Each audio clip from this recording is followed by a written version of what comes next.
Hi hello नमस्कार मंडळी. स्वागत आहे आपल्या मराठी लव्ह फॅक्ट्सच्या चॅनलमध्ये. प्रेम अडीच अक्षरांचा हा शब्द ऐकायला जेवढा सोपा वाटतो, निभवायला मात्र तेवढाच कठीण असतो. आजच्या धावपळीच्या जगात नाती जोडणं सोपं झालंय, पण ती टिकवणं मात्र एक आव्हान बनलंय. म्हणजे बघा ना, कोणाला तरी आय लव्ह यू म्हणणं ही तर फक्त सुरुवात असते, पण खरं प्रेम तर लग्नानंतरच्या 10 वर्षांनी किंवा म्हातारपणात एकमेकांचा हात धरून चालण्यात असतं. आता आजच्या व्हिडिओमध्ये आपण अशा 7 गोष्टींबद्दल बोलणार आहोत, ज्या तुमच्या नात्याचा पाया एवढा घट्ट मजबूत करतील की जगातील कोणतंच वादळ ते तोडू शकणार नाही. हा व्हिडिओ शांतपणे शेवटपर्यंत बघा, कारण कदाचित यातली एखादी गोष्ट तुमचं विखुरलेलं नातं पुन्हा जोडू शकते. चला तर मग सुरुवात करूया. पण सगळ्यात आधी आपण एक गोष्ट समजून घेऊया. आकर्षण की प्रेम? सुरुवातीला कोणाचे तरी दिसणे, बोलणे किंवा त्यांची स्टाईल आवडणे म्हणजे प्रेम नाही. ते फक्त आकर्षण असू शकतं. खरं प्रेम तेव्हा सुरू होतं जेव्हा तुम्हाला समोरच्याच्या सगळ्या चुका, त्यांचे रागीट स्वभाव आणि त्यांच्यातल्या उणीवा माहीत असतात, आणि तरीही तुम्ही त्यांच्यासोबत राहण्याची निवड करता. प्रेम म्हणजे फक्त रोमॅन्टिक गप्पा मारणं नाही, तर एकमेकांच्या शांततेतही सोबत देणं आहे. चला आता पाहूया पहिला आणि सर्वात महत्त्वाचा नियम, म्हणजे संवाद. कोणतंही नातं तेव्हाच खराब होतं जेव्हा संवाद थांबतो आणि गैरसमज जागा घेतात. आपण काय करतो? मनात काहीतरी धरून ठेवतो आणि अपेक्षा करतो की समोरच्याने ते आपोआप ओळखावं. पण लक्षात ठेवा, समोरचा माणूस आहे, अंतर्यामी नाही. मनात काही असेल तर ते स्पष्ट बोला.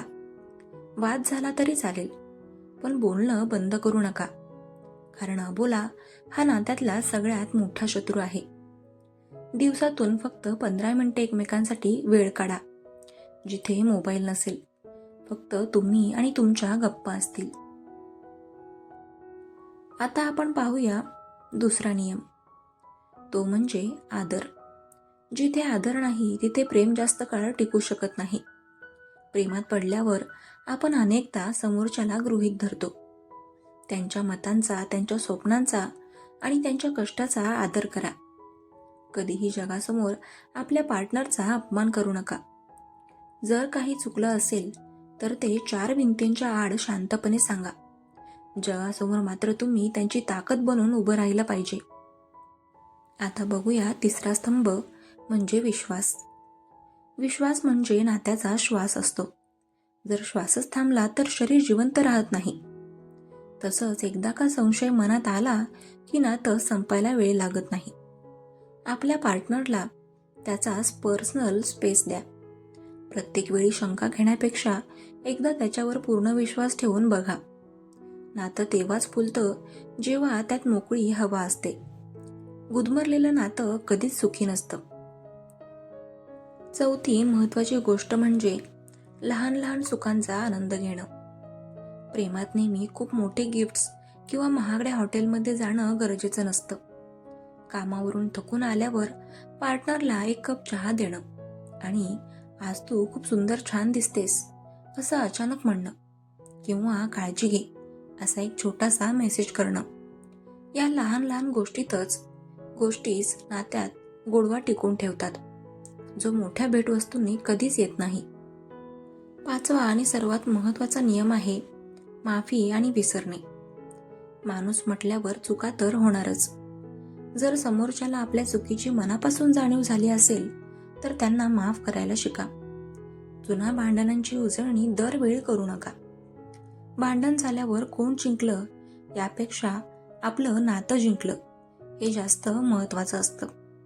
कधी कधी नातं वाचवण्यासाठी स्वतःची चूक नसतानाही थोडं माघार घेणं हा कमीपणा नसून तो मनाचा मोठेपणा असतो.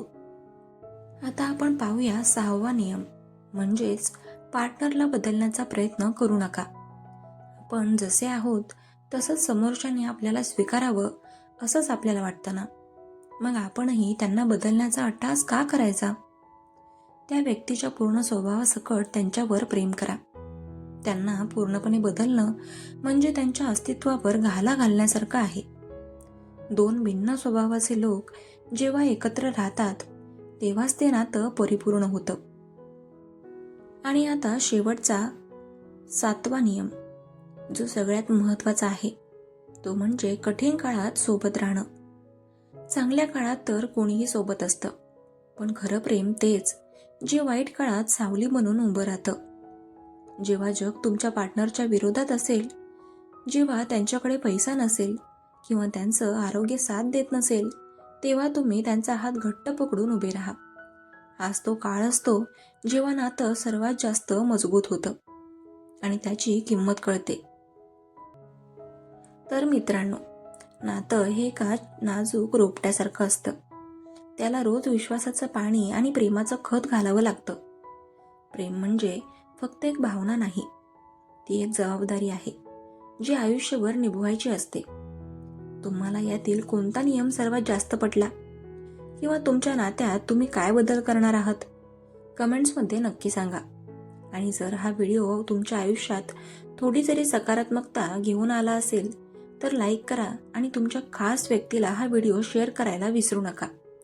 पुन्हा भेटूया अशाच एका सुंदर विषयावर बोलण्यासाठी. तोपर्यंत स्वतःची आणि आपल्या माणसांची काळजी घ्या. आणि आजचा व्हिडिओ आवडला असेल तर आपल्या चॅनलला सबस्क्राईब करायला विसरू नका. भेटूया उद्याच्या भागात. चलो बाय. हर हर महादेव.